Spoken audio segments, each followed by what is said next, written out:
안녕하세요. 미익주식론 대학의 미전입니다. 11월 19일 오늘의 미익주식 뉴스를 시작합니다. 오늘도 변함없이 미국 주식 투자의 정석을 지키고 있는 미전에 오신 것을 환영합니다. 오늘은 간단한 공지사항을 전달해 드리면서 방송을 시작하도록 하겠습니다. 시킹알파의 블랙 프라이데이 세일이 어제 시작됐거든요.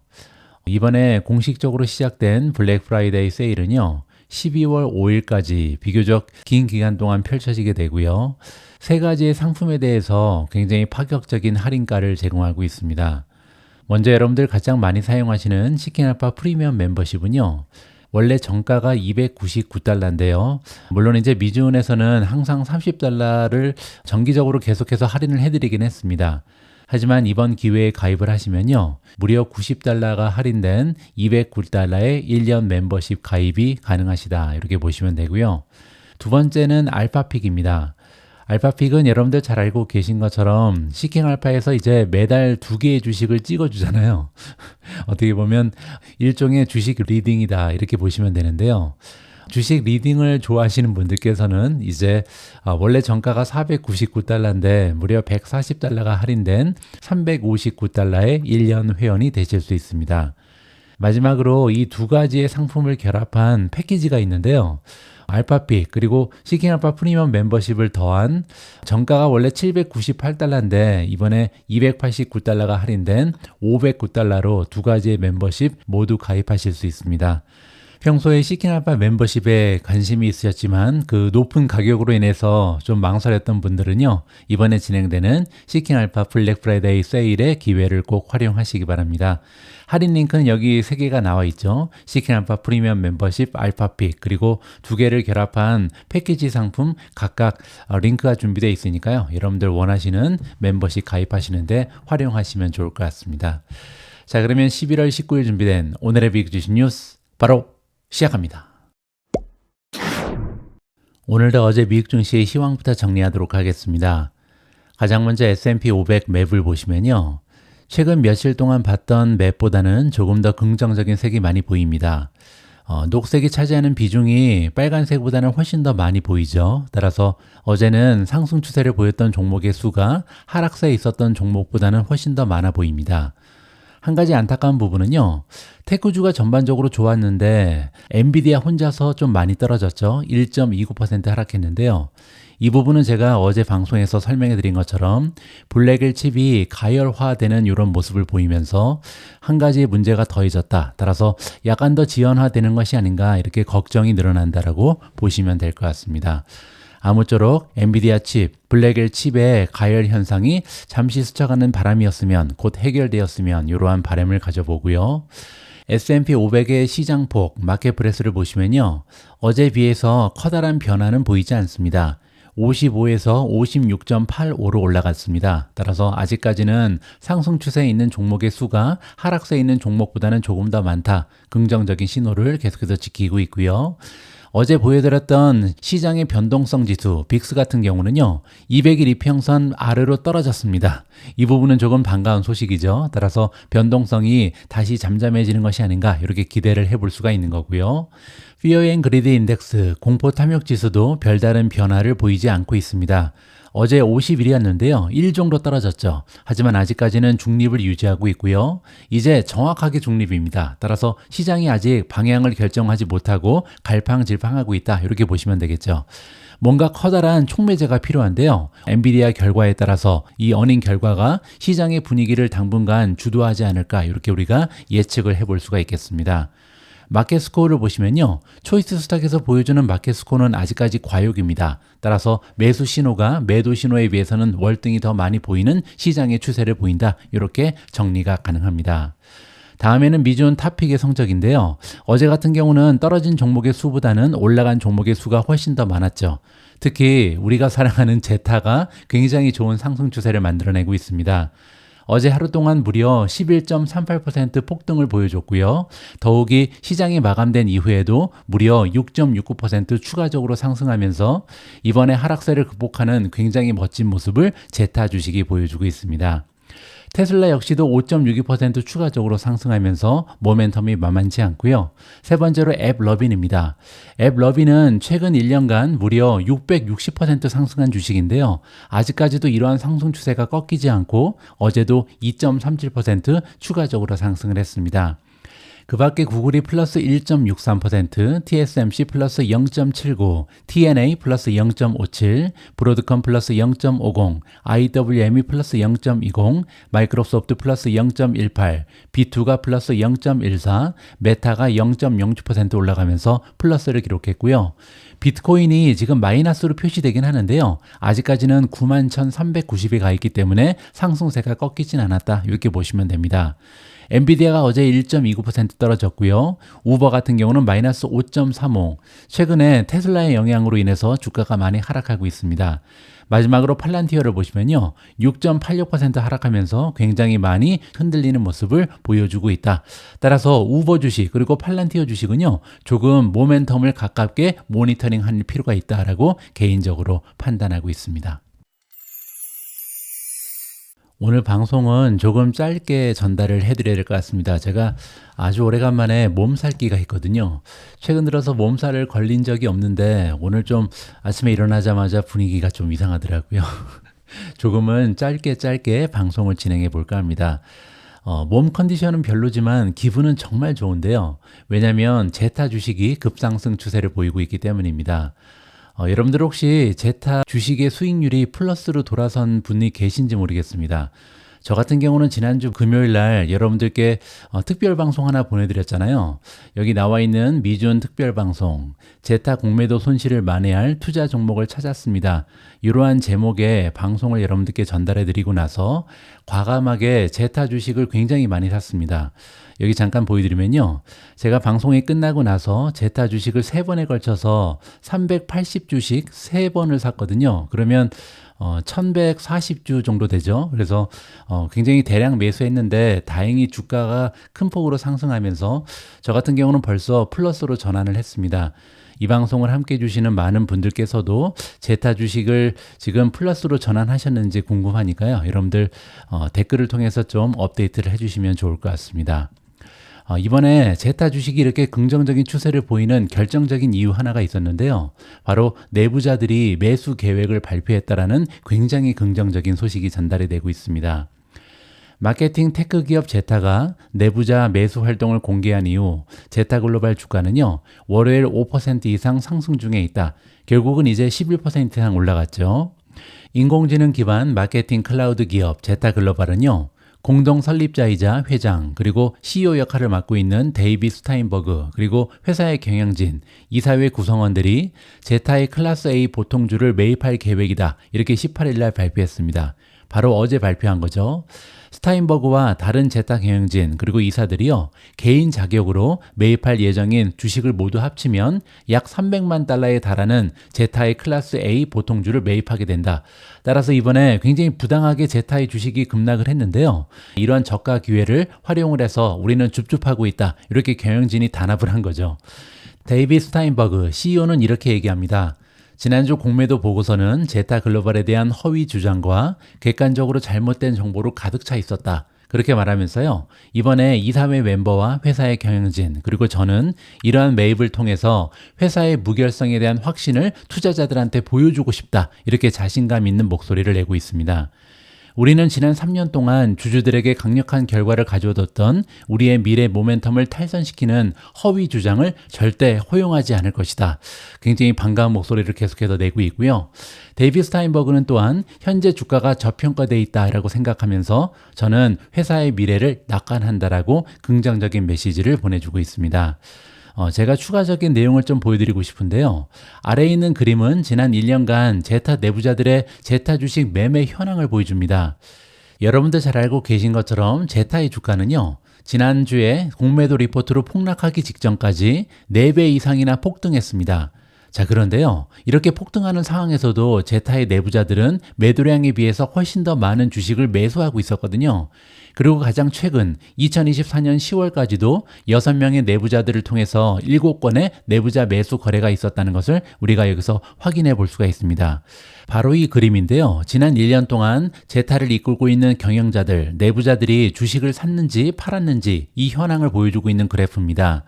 위에 나와 있는 녹색은 매수 현황이고요. 아래쪽에 나와 있는 자주색은 매도 현황인데요. 보시는 것처럼 주식을 매도한 양이 매수한 양보다 훨씬 더 적죠. 따라서 주가가 4배 이상 올라갔음에도 불구하고 내부자들은 제타의 주식을 계속해서 사고 있었다는 것을 확인해 볼 수가 있겠습니다. 그리고 가장 마지막 거래는 2024년 10월이었는데요. 공매도 나오기 바로 직전이죠. 하지만 보시는 것처럼 6명이나 되는 매수자들이 있었고요. 7번에 걸쳐서 주식을 사고 있었다는 것을 확인해 볼 수가 있습니다. 자, 이 얘기는요. 제타의 경영진 그리고 내부자들이 자사에 대해서 얼마나 많은 확신을 가지고 있는지 확인할 수 있는 굉장히 커다란 증거가 될 수 있다라고 개인적으로 판단합니다. 어제 이렇게 제타 주식 그리고 테슬라까지 굉장히 급등 추세를 보이면서 기분이 좋았는데요. 안타깝게도 미중 탑픽 중에 급락한 종목이 하나 있습니다. 바로 팔란티어인데요. 팔란티어 주가 흐름이 정말 좋았는데 갑자기 왜 이렇게 떨어지는지 이 부분에 대한 이야기를 좀 해볼까 합니다. 팔란티어의 디렉터 한 명이요. ETF 매수에 대한 게시물을 게시한 이후에 X 계정을 삭제했다라는 뉴스가 보도되고 있습니다. 하나의 노이즈라고 보시면 되겠는데요. 조금 파장이 있는 노이즈였다 이렇게 보시면 되겠죠. 어떤 내용인지 한번 스토리를 들어보시면 좋을 것 같습니다. 팔란티어 테크놀로지의 한 이사는요. 지난주에 뉴욕 증권 거래소에서 나스닥으로 상장을 이전하려는 회사의 계획이요. 개인 투자자들을 위한 것이다 이렇게 게시한 이후에 자신의 X 계정을 갑자기 삭제했습니다. 2020년부터 팔란티어의 이사회 멤버로 활동해왔던 알렉스 무어가 그 주인공인데요. 뭐라고 얘기했냐면요. 수십억 달러의 강제 ETF 매수로 혜택을 얻기 위해 상장을 이전하고 있으며 이는 기존의 투자자들의 이익을 위해 주가를 끌어올릴 가능성이 있다. 이렇게 게시했습니다. 이 소프트웨어 회사 팔란티어는요. 11월 14일에 11월 26일부터 나스닥 상장 회사로 거래를 시작할 예정이다. 이렇게 밝혔거든요. 이 회사는 또한 제출 서류에서 뭐라고 얘기했냐면요. 기술주 중심의 나스닥 100 지수에 편입될 수 있을 것으로 기대한다. 이렇게 포부를 밝혔습니다. 만약에 그렇게 되면요. 약 3천억 달러 규모의 인베스코 QQQ 이 ETF 하나만 가지고도 지금 3천억 달러 규모가 되거든요. 그리고 이 밖에도 나스닥 100을 추종하는 ETF가 정말 많죠. 따라서 이렇게 해당 지수를 추종하는 모든 ETF가 팔란티어 주식을 강제적으로 매수해야 되는 입장이 된다. 긍정적인 측면을 우리가 살펴볼 수가 있는 거죠. 팔란티어의 창립 직원 중 한 명으로 2005년부터 2010년까지 회사에서 근무했던 알렉스 무어는요. 지금 현재는 이제 이사직을 맡고 있는 거죠. 그런데 이러한 움직임이 개인 투자자들한테 상승세라는 밈주식 용어를 선사할 것이다. 이렇게 밝혔습니다. 여기 구체적인 포스팅 내용이 나와 있는데요. 텐디즈라는 말을 썼죠. 이 얘기는 뭐냐면요. 갑자기 주가가 급등하면서 엄청나게 횡재를 할 것이다. 이렇게 지금 암시를 한 겁니다. 자, 그런데 이게 왜 문제가 되냐면요. 이사회 멤버는 사실상 자신이 근무하는 회사에 대해서 이러한 게시물을 작성하면 안 된다고 합니다. 증권거래위원회 및 증권산업규제청의 전 규제 당국자였던 에밀리 린치의 의견이고요. 린치에 따르면 SEC가 모든 거래 활동과 X 게시물을 검토하면서 투입 당시에 무슨 일이 있었는지, 혹시 알렉스 무어가 주가가 올라간 다음에 갑자기 팔진 않았는지, 누가 거래를 통해서 투입의 혜택을 받았는지 확인할 가능성이 높다. 이렇게 얘기했습니다. 물론 조사 결과 아무것도 나오지 않을 수 있는데요. 회사가 그를 이사회에서 해임할 가능성이 높다. 이렇게 전문가가 밝히고 있고요. 팔란티어는 레딧의 월스트리트벳 포럼과 같은 사이트에서 자주 언급되면서요. 개인 투자자들 사이에서 오랫동안 사랑받아온 주식입니다. 팔란티어의 공동 창립자 CEO인 알렉스 카프는요. 예전에 개인 투자자들을 선호하며 애널리스트들이 회사를 잘 이해하지 못한다. 이렇게 얘기한 적도 있고요. 실제로 월가의 애널리스트들은요. 10개월 만에 팔란티어 주가가 3배나 오른 이후에도 여전히 신중한 태도를 유지하고 있습니다. 블룸버그가 집계한 데이터에 따르면요. 애널리스트 20명이 지금 커버를 하고 있는데 그중에 단 3명만이 이 주식을 매수 의견으로 평가하고 있다. 특히 팔란티어는요, 선물 수익의 136배의 거래가 되고 있습니다. 포워드 PER이 136배라는 거죠. 그리고 이는 나스닥 100 평균 주가 수익 비율의 5배가 넘는 수준이다. 따라서 평균적인 주식에 비해서 지금 밸류에이션이 5배 이상 올라가 있다. 이렇게 정리가 가능하겠죠.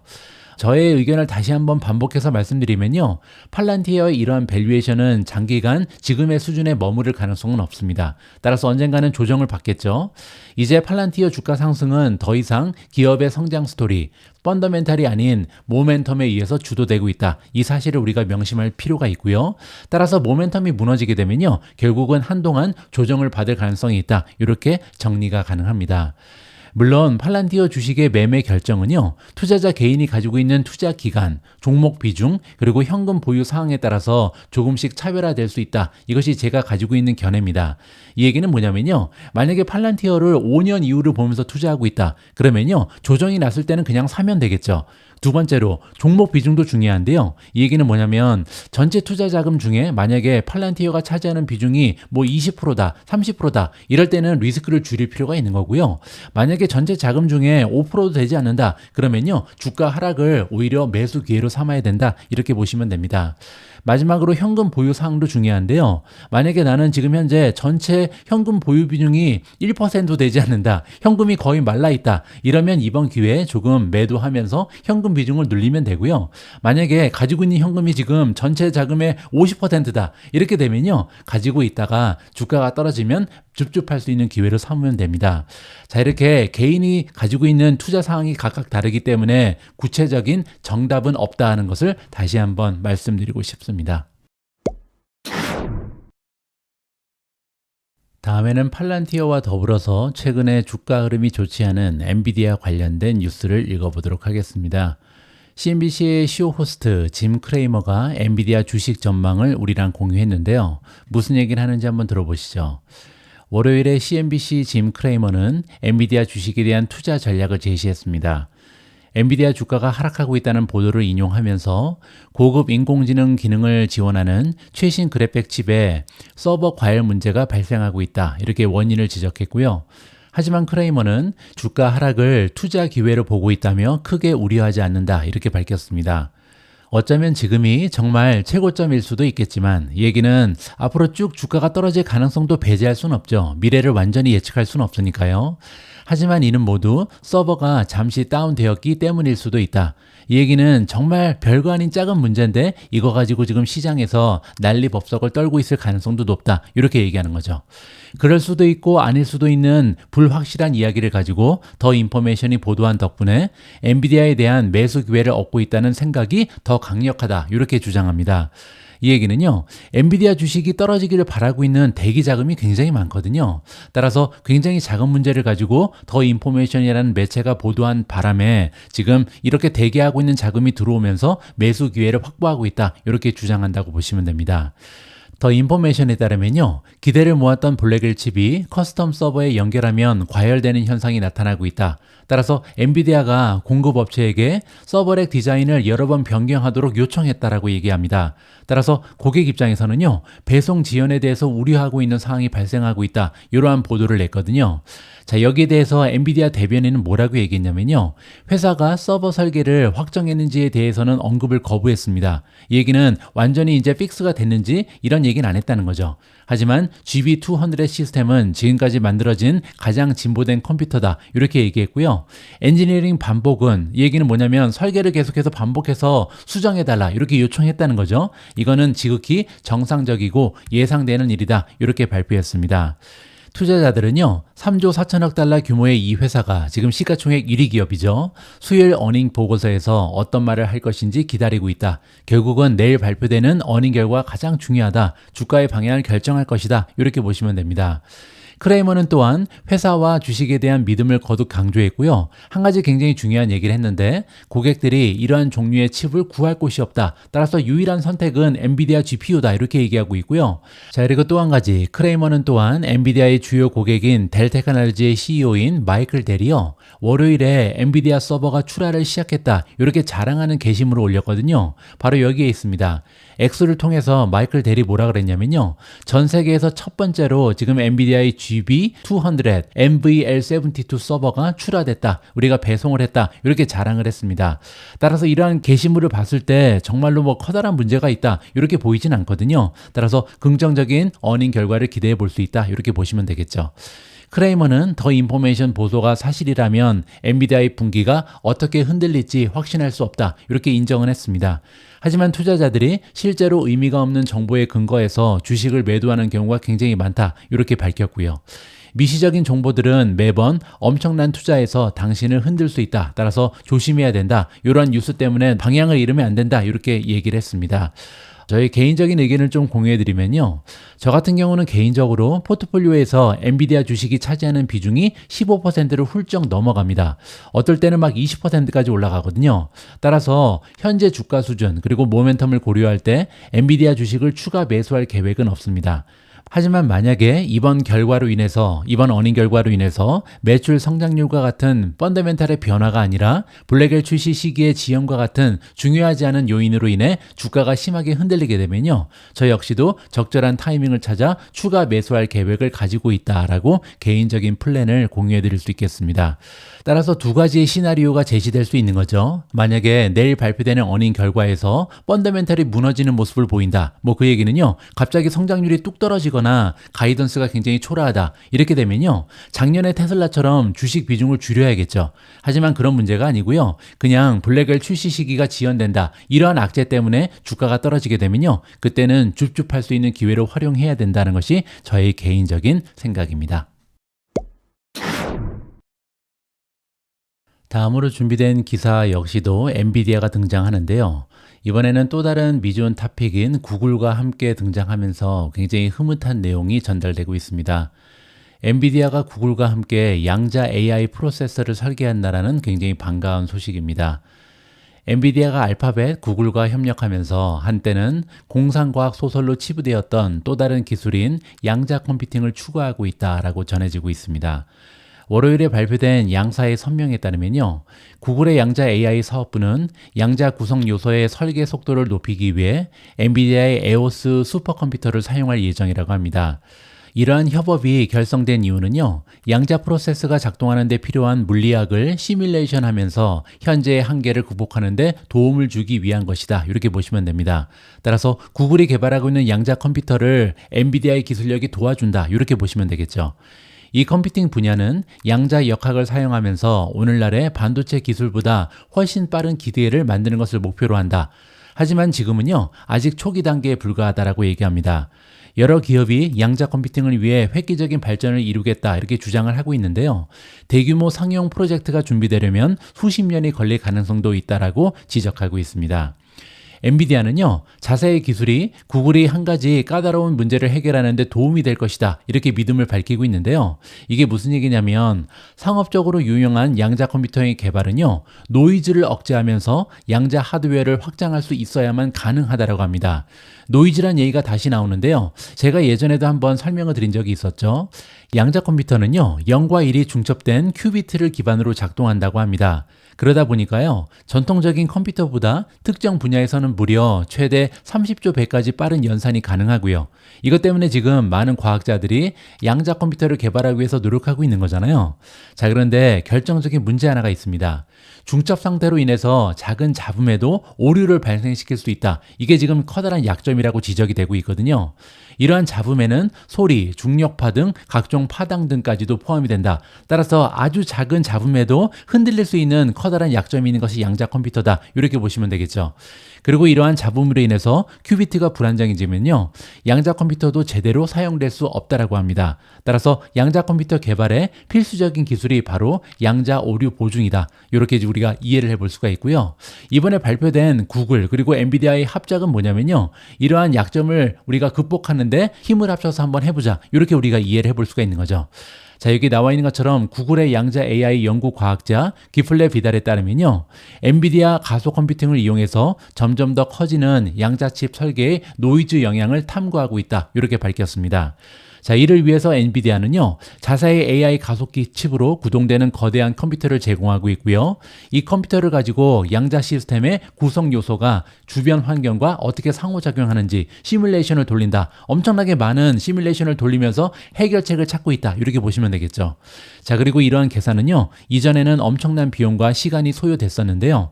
엔비디아는 자사의 시스템이 이전에는 일주일이 걸리던 결과를 훨씬 적은 비용으로 몇 분 만에 제공할 수 있다. 이렇게 밝히고 있습니다.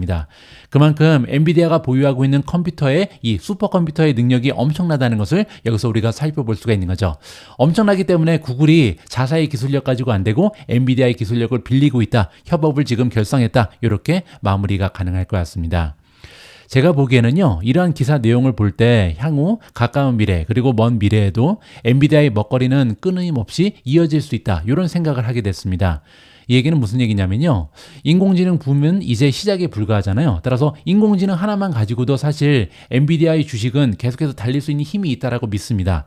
자, 그런데 이게 끝이 아니잖아요. 곧 이어서 펼쳐질 자율주행 시대, 그리고 휴머노이드 로봇 시대, 메타버스 시대, 그리고 이제는 양자 컴퓨팅 시대까지 4차 산업혁명에서 엔비디아의 역할이 과연 어디가 끝인지 우리가 알 수 없을 정도로 계속 확장되고 있다. 이렇게 긍정적으로 해석이 가능하죠.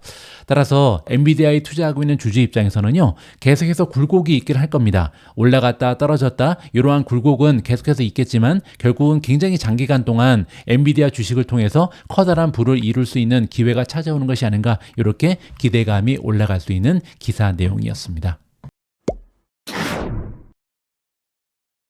오늘 마지막 기사는요, 아주 오래간만에 마이크로 스트래티지 관련된 기사를 준비했습니다. 말 그대로 미친 듯이 비트코인을 사고 있는 모습을 마이크로 스트래티지가 보여주고 있는데요. 지금까지 얼마나 그 효과가 발휘가 되고 있는지 이번 기사를 통해서 확인해 보도록 하겠습니다. 마이크로 스트래티지는 기록적인 46억 달러의 규모의 비트코인을 매입하면서 지난달 발표했던 암호화폐 구매를 가속하기 위해 자본시장을 활용하겠다, 이러한 계획을 잘 이행하고 있습니다. 따라서 지난달에 발표했던 계획대로 실행을 철저히 하고 있다, 긍정적인 모습을 발견할 수가 있는 거죠. 월요일 미국 증권거래위원회 SEC에 제출된 자료에 따르면요, 마이크로 스트래티지는 11월 11일부터 11월 17일 사이에 무려 51,780개의 비트코인을 추가적으로 매수했습니다. 이렇게 되면요, 10월 31일부터 11월 10일 사이에 27,000개 이상의 비트코인을 매입하고 나서, 그리고 9월 달에도 2번이나 대규모 매입을 했었잖아요. 따라서 가면 갈수록 계속해서 오히려 더 많이 사고 있다. 이렇게 우리가 정리를 해볼 수가 있는 거죠. 참고로 이 회사는요, 현재 300억 달러 이상의 비트코인을 보유하고 있고요. 지금 시가총액은 690억 달러입니다. 이것 때문에 마이크로 스트래티지의 주가가 계속 올라가는 거거든요. 왜냐하면 불과 1년 전만 해도 시가총액이 200억도 되지 않았잖아요. 근데 보유하고 있는 비트코인의 가치가 300억이 넘어가면서 이제는 시가총액이 올라갈 수밖에 없는 거죠. 보유하고 있는 자산에 비해서는 시가총액이 올라가야지 이게 정상이잖아요. 따라서 지금 보유하고 있는 비트코인의 가치가 계속 늘어나게 되면 결국 마이크로 스트래티지의 시가총액도 같이 올라갈 수밖에 없는 상황이다. 이 부분을 우리가 이해해 볼 수가 있겠습니다. 마이크로 스트래티지는 이미 더 많은 비트코인 매입을 위해서 더 많은 자금을 조달하기 위해 움직이고 있다. 따라서 이번에 엄청나게 많이 샀는데요. 그리고 나서 또 사기 위해서 자금을 조달하고 있다는 거죠.